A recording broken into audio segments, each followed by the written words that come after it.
ఒక తండ్రి తన కుమారుడిని ఆపడానికి వెనకాల పరిగెత్తాడు. కానీ ఆ కుమారుడు ఒక్కసారి కూడా వెనక్కి తిరిగి చూడలేదు. అయినా ప్రకృతి మాత్రం తండ్రికి సమాధానం చెప్పింది. ఆయన ఎవరో తెలుసా? ప్రపంచ మాయకు అతీతుడైన మహాయోగి శుక మహర్షి. జన్మించిన క్షణం నుంచే బ్రహ్మజ్ఞానిగా వెలిగిన ఆయన మరణానికి 7 రోజులు మాత్రమే మిగిలి ఉన్న పరీక్షిత్ మహారాజుకు శ్రీమద్భాగవతాన్ని ఉపదేశించి మోక్ష మార్గాన్ని చూపించారు. సుఖ మహర్షి జీవితం ఎందుకు యుగ యుగాల పాటు మహర్షులలో మహర్షిగా నిలిచింది? ఆయన వైరాగ్యం వెనుక ఉన్న అసలు రహస్యం ఏమిటి? ఈ అద్భుతమైన దివ్యగాథను ఇప్పుడు పూర్తిగా తెలుసుకుందాం. చివరి వరకు తప్పకుండా చూడండి. భారతదేశ ఋషుల చరిత్రలో ఎన్నో మహానుభావులు జన్మించారు. కానీ వారందరిలో ఒక మహర్షి మాత్రం పుట్టుకతోనే బ్రహ్మజ్ఞానిగా అవతరించాడు. ఆయనకు లోకంలోని సుఖాలు, సంపదలు, కీర్తి, రాజ్యాలు ఏవీ ఆకర్షణగా అనిపించలేదు. దేవతలు కూడా గౌరవించిన ఆ మహనీయుడు ఎవరు? సుఖ మహర్షి. ఆయన గొప్పతనం గురించి ఇప్పుడు తెలుసుకుందాం. ఆయన తండ్రి వేదాలను 4 భాగాలుగా విభజించిన మహాజ్ఞాని వ్యాస మహర్షి. ప్రపంచానికి మహాభారతం, పురాణాలను అందించిన వ్యాస మహర్షికి ఒక గొప్ప కోరిక ఉండేది. తనకంటే గొప్ప జ్ఞాని అయిన కుమారుడు జన్మించాలని. ఆయన భగవంతుణ్ణి ప్రార్థించాడు. దీర్ఘకాల తపస్సు తర్వాత ఆ దివ్య కోరిక ఫలించింది. దివ్య తేజస్సుతో సుఖ మహర్షి జన్మించాడు. చిన్నవాడిగా ఉన్నప్పుడే ఆయన వేదాలు, ఉపనిషత్తులు, యోగం, ధ్యానం అన్నీ సహజంగా తెలిసిన వాడిగా వెలిగాడు. ఆయన పేరు శుక. ఎందుకు వచ్చిందో తెలుసా? శుక అంటే చిలుక. చిలుక విన్న మాటను యథాతథంగా పలుకుతుంది. అలాగే సుఖ మహర్షి పరబ్రహ్మతత్వాన్ని ఎలాంటి మార్పు లేకుండా ప్రపంచానికి బోధించాడు. చిన్ననాటి నుంచే ఆయన మనసు అడవులు, ధ్యానం, భగవంతుని చింతన వైపే ఉండేది. రాజభవనాలు, బంగారం, సంపద ఇవన్నీ ఆయనకు తృణప్రాయమే. ఒకరోజు వ్యాస మహర్షి తన కుమారుడిని చూసి ఆనందంతో అన్నారు, నాయనా, నువ్వు ప్రపంచానికి జ్ఞానం పంచాలి. సుఖ మహర్షి చిరునవ్వుతో తండ్రికి నమస్కరించాడు. కానీ ఆయన మనసులో మాత్రం ఒకే సంకల్పం ఉంది, పరమాత్మను ప్రత్యక్షంగా అనుభవించడం. అలా ప్రారంభమైంది సుఖ మహర్షి వైరాగ్య యాత్ర. సుఖ మహర్షి వయసులో యువకుడు, కానీ జ్ఞానంలో మహర్షులకే గురువు. ఆయన మనసు ఎప్పుడు పరమాత్మలోనే లీనమై ఉండేది. ఒకరోజు తన జీవిత లక్ష్యాన్ని నెరవేర్చాలని నిర్ణయించుకున్నాడు. ఉదయం సూర్యోదయం కాగానే తండ్రి వ్యాస మహర్షికి నమస్కరించి అడవుల వైపు నడవడం ప్రారంభించాడు. వ్యాస మహర్షి ఆశ్చర్యపోయాడు. నాయనా సుఖ, ఒక్కసారి ఆగు, నాతో మాట్లాడి వెళ్ళు అని ప్రేమగా పిలిచాడు. కానీ సుఖ మహర్షి వెనక్కి తిరిగి చూడలేదు. ఆయనకు తండ్రి, తల్లి, బంధువులు, సంపద, రాజ్యం అనే భేదభావం లేదు. ఆయన దృష్టిలో ప్రతి జీవిలోనూ పరమాత్మ మాత్రమే కనిపించేవాడు. వ్యాస మహర్షి మరింత వేగంగా పరిగెత్తుతూ పుత్ర, పుత్ర అని పిలిచాడు. ఆ సమయంలో ఒక అద్భుతం జరిగింది. అడవిలోని కొండలు, చెట్లు, నదులు, గుహాలు అన్నీ కలిపి అదే స్వరంతో పుత్ర, పుత్ర అని ప్రతిధ్వనించాయి. ఆ దృశ్యాన్ని చూసిన ఋషులు ఆశ్చర్యపోయారు. వారన్నారు, వ్యాస మహర్షి, మీ కుమారుడు ప్రకృతితో ఏకమయ్యాడు. అందుకే ప్రకృతే మీకు సమాధానం చెబుతుంది. వ్యాస మహర్షి కళ్ళలో ఆనంద బాష్పాలు మెరిశాయి. తన కుమారుడు సాధారణ మనిషి కాదని ఆయనకు స్పష్టమైంది. కొన్ని రోజుల తర్వాత సుఖ మహర్షి జనక మహారాజు రాజ్యానికి చేరుకున్నాడు. జనకుడు జ్ఞానానికి ప్రసిద్ధుడు. సుఖ మహర్షి వైరాగ్యం నిజమైనదో కాదో పరీక్షించాలని అనుకున్నాడు. మొదటి రోజు రాజభవనం వెలుపల సుఖ మహర్షిని ఎవరూ పట్టించుకోలేదు. ఒకరోజు, 2 రోజులు, 3వ రోజు అలా ఆహ్వానం లేదు, ఆతిథ్యం లేదు. కానీ సుఖమహర్షి ముఖంలో చిరునవ్వు మాత్రం మారలేదు. ఆ తరువాత రాజు ఆయన్ను లోపలికి ఆహ్వానించాడు. బంగారు సింహాసనాలు, అమూల్య రత్నాలు, సువాసనలు, సంగీతం, నృత్యాలు అన్నీ ఆయన ముందుంచాడు. కానీ సుఖమహర్షి దృష్టి ఒక్క క్షణం కూడా వాటి వైపు వెళ్ళలేదు. ఆయన అంతరంగం పూర్తిగా పరమాత్మ ధ్యానంలో ఉంది. జనక మహారాజు చిరునవ్వుతో ఇలా అన్నాడు: మహర్షి, మీరు నిజమైన జ్ఞాని. ప్రపంచంలో ఉండి కూడా ప్రపంచానికి అతీతంగా జీవించడం ఎలా ఉంటుందో మీరు చూపించారు. రాజసభలో ఉన్న ఋషులు, పండితులు అందరూ సుఖమహర్షికి నమస్కరించారు. ఆ రోజు నుంచి సుఖమహర్షి మహిమ దేశమంతా వ్యాపించింది. జనక మహారాజు జనక మహారాజు కూడా సుఖమహర్షి బ్రహ్మజ్ఞానాన్ని చూసి నమస్కరించిన తరువాత ఆయన దేశమంతా సంచరిస్తూ భగవంతుడి ధ్యానంలో కాలం గడిపాడు. అదే సమయంలో హస్తినాపురాన్ని పరిపాలిస్తున్న పరీక్షిత్ మహారాజు జీవితంలో ఒక విషాదకరమైన సంఘటన జరిగింది. ఒకరోజు వేటకు వెళ్ళిన పరీక్షిత్ మహారాజు అడవిలో దాహంతో, అలసటతో ఒక ఆశ్రమానికి చేరుకున్నాడు. అక్కడ ఒక మహర్షి గాఢ ధ్యానంలో ఉన్నాడు. రాజు పలుమార్లు పిలిచినా మహర్షి కళ్ళను తెరవలేదు. కోపోద్రిక్తుడైన రాజు అక్కడ పడి ఉన్న ఒక చనిపోయిన పామును తన విల్లుతో ఎత్తి మహర్షి మెడలో వేశాడు. ఆ తర్వాత అక్కడి నుంచి వెళ్ళిపోయాడు. కొద్దిసేపటికి ఆ మహర్షి కుమారుడు ఈ దృశ్యాన్ని చూసి ఆగ్రహంతో ఇలా శపించాడు: ఈ రోజు నుంచి 7వ రోజు తక్షకుడు అనే సర్పరాజు కాటు వల్ల పరీక్షిత్తు మరణిస్తాడు అని.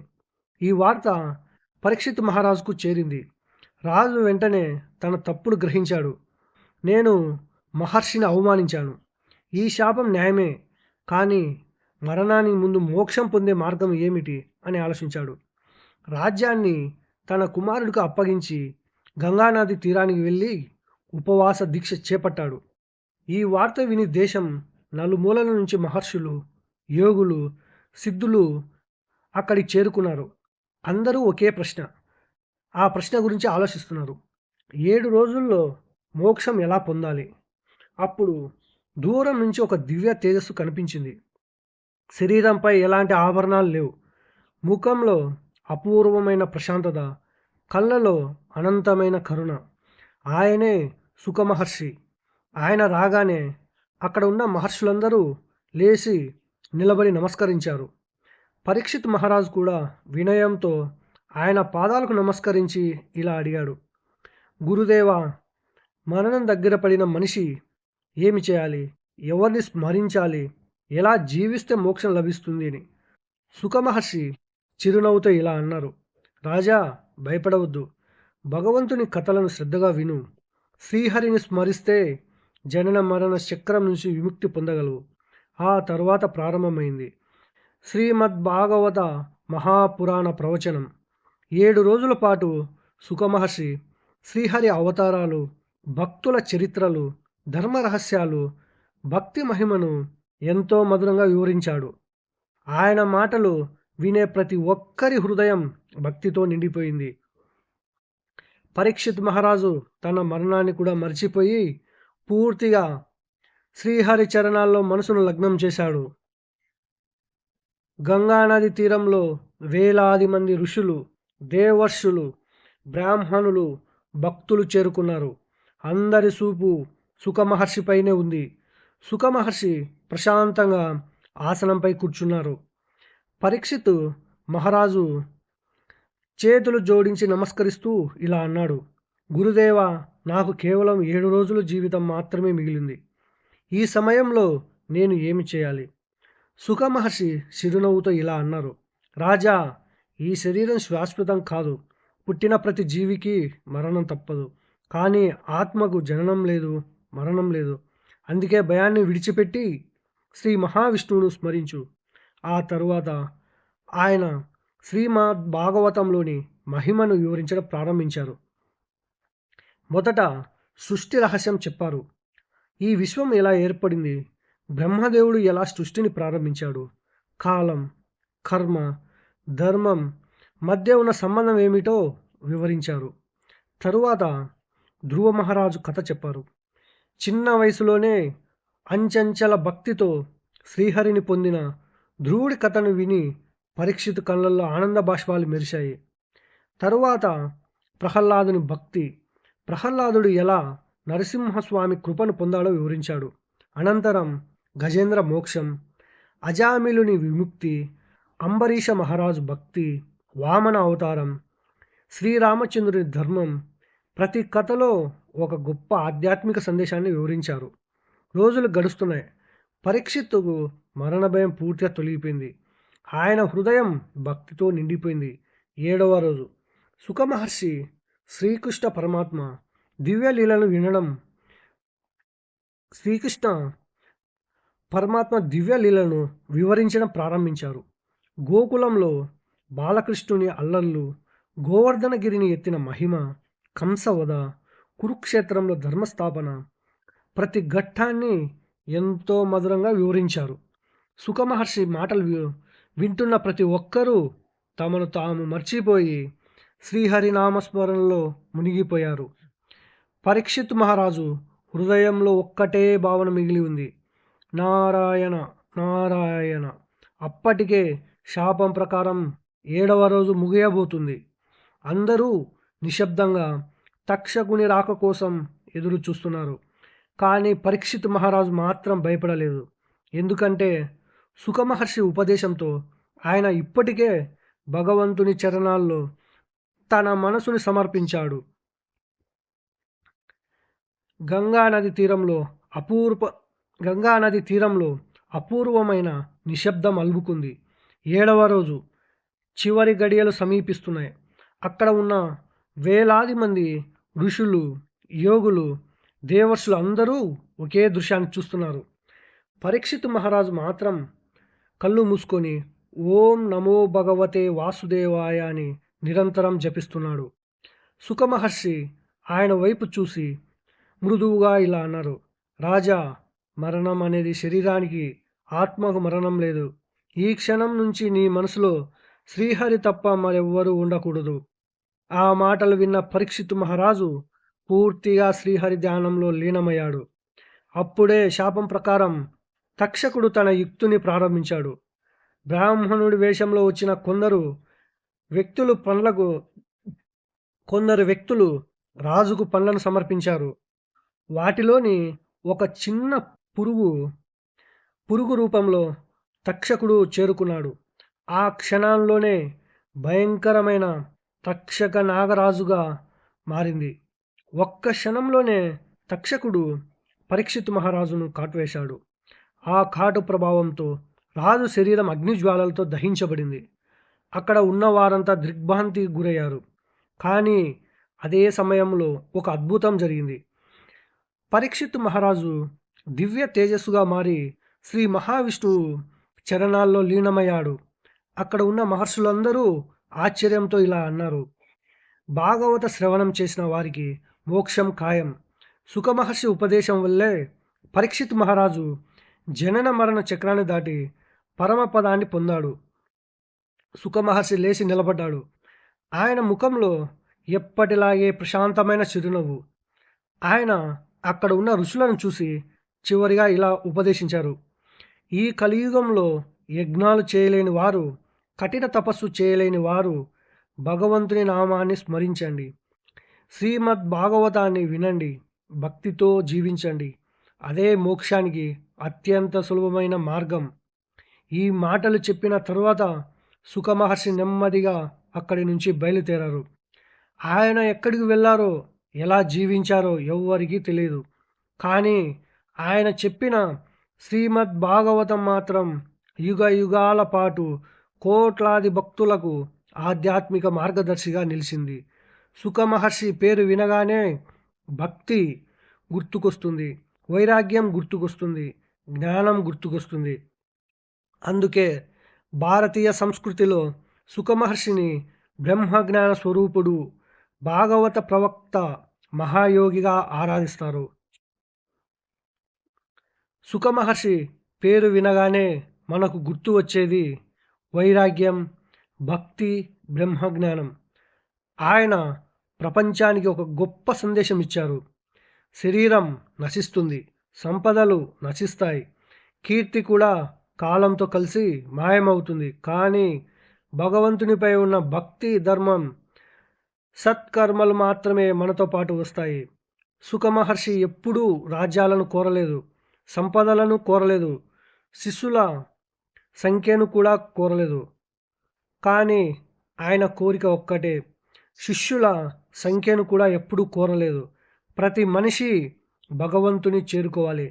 అందుకే ఆయన శ్రీమద్ భాగవతం ద్వారా భక్తి మార్గాన్ని ప్రపంచానికి అందించారు. ఆయన బోధించిన ముఖ్యమైన విషయాలు ఇవే. భగవంతుని నామస్మరణ కంటే గొప్ప సాధన లేదు. అహంకారం మనిషి పతనం చేస్తుంది. గురువును గౌరవిస్తే జ్ఞానం లభిస్తుంది. ధర్మాన్ని విడిచిపెట్టిన వారికి శాంతి ఉండదు. భక్తితో జీవించిన వారికి భయం ఉండదు. మరణాన్ని భయపడకూడదు, అధర్మాన్ని మాత్రమే భయపడాలి. ఇప్పటికీ అనేక ఆశ్రమాల్లో, దేవాలయాల్లో, ఇండ్లలో శ్రీమద్ భాగవత పారాయణం జరుగుతుంది. ఎందుకంటే సుఖమహర్షి వాక్కులో భగవంతుని కరుణ ఉంది. ఆయన మాటల్లో మోక్షానికి దారి ఉంది. ఆయన జీవితంలో వైరాగ్యానికి ఆదర్శం ఉంది. ప్రియమైన భక్తులారా, ఈ కథ ద్వారా మనం తెలుసుకోవాల్సిన గొప్ప గొప్ప సత్యం ఏమిటంటే, ఎంత సంపద ఉన్నా భక్తి లేకపోతే జీవితం అసంపూర్ణం. కానీ నిజమైన భక్తి ఉంటే జీవితమే దివ్యమవుతుంది. కాబట్టి ప్రతిరోజు కొంత సమయం భగవంతునికి నామస్మరణకు కేటాయించండి. ధర్మాన్ని ఆచరించండి, పెద్దలను గౌరవించండి, శ్రీమద్ భాగవతాన్ని వినండి లేదా చదవండి. సుఖమహర్షి చూపిన మార్గంలో నడిస్తే మన జీవితంలో శాంతి, ఆనందం, భగవంతుని అనుగ్రహం తప్పకుండా లభిస్తాయి. ఓం నమో భగవతే వాసుదేవాయ. భక్తులారా, సుఖమహర్షి దివ్య చరిత్ర మీకు నచ్చితే ఈ వీడియోకి ఒక లైక్ చేయండి. ఇలాంటి మరిన్ని మహాభారతం, భాగవతం, పురాణాల దివ్య కథను వినడానికి మా తన్వికారెడ్డి డివోషనల్ ఛానల్కు తప్పకుండా సబ్స్క్రైబ్ చేయండి. ఈ వీడియోను మీ కుటుంబ సభ్యులు, స్నేహితులతో పంచుకొని భక్తి సందేశాన్ని విస్తరించండి.